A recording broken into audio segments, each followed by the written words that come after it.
Most people wait until a celebrity leaves the room to do their impression of them. The people on this list did not wait. They did it standing right in front of the person, sometimes mid-interview, sometimes on live TV, sometimes with millions watching. And the reactions you're about to see range from delighted to genuinely rattled. Kevin Hart's voice, energy, and rhythm are so recognizable that most comedians wouldn't dare touch it in front of him. Bryan Cranston didn't get that memo. He locks into Hart's mannerisms, the hands especially, with a precision you don't expect from a guy best known for playing a chemistry teacher gone rogue. Watch Hart's face the second he realizes exactly how accurate this is. He goes from laughing to almost defensive, like he's watching himself from the outside for the first time. Now picture this, you're the host. It's your chair, your show, your rules. And your guest starts doing an impression of you better than you do yourself, while you just have to sit there and take it. That's exactly what happens to Benedict Cumberbatch. There's a moment where he just leans back, arms crossed, and lets his own personality get performed back at him. It's one of the more surreal entries on this list because usually the host is in control. Not this time. Some comedians go for a broad, exaggerated take. Godfrey goes surgical. He zeroes in on one specific detail about Jason Statham, a guy who looks like he could physically end the bit himself, and uses it to build an entire routine that gets the whole room laughing, Statham included. It's proof that the best impressions aren't always about nailing the voice, sometimes it's about nailing the one thing everybody's already thinking but nobody says out loud.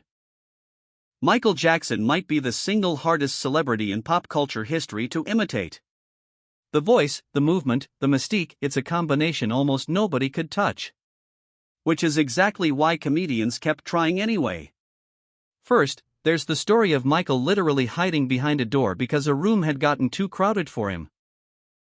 Plus the almost unbelievable detail about Bubbles the chimp, who by that point wasn't exactly a baby anymore, and Michael very seriously warning everyone to stay back from the cage.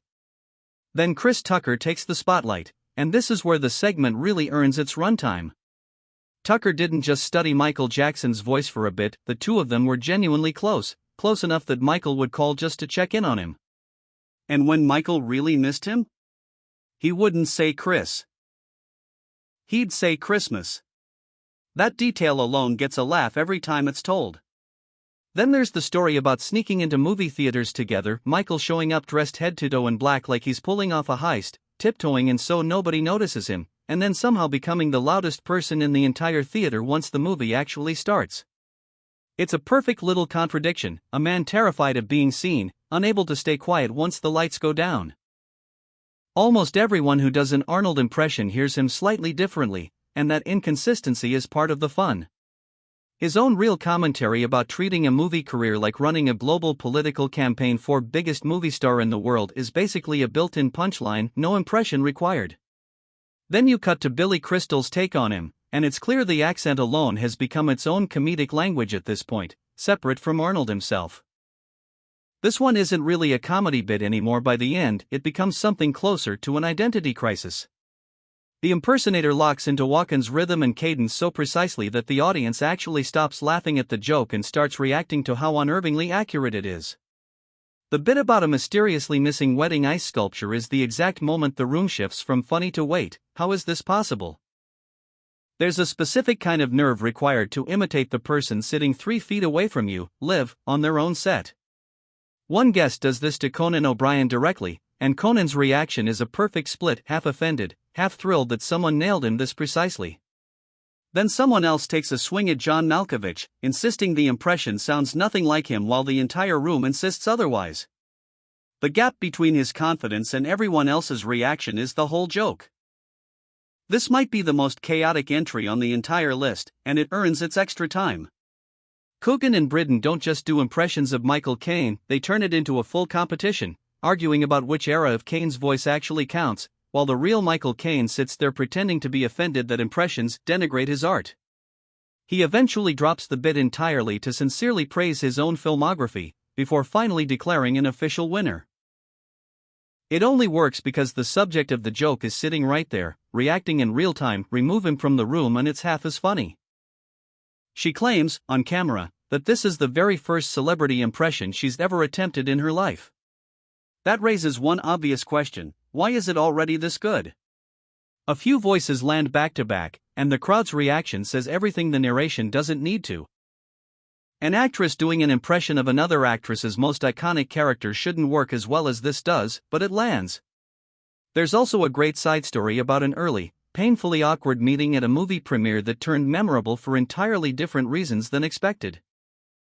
Hemsworth clearly did not see this pitch coming.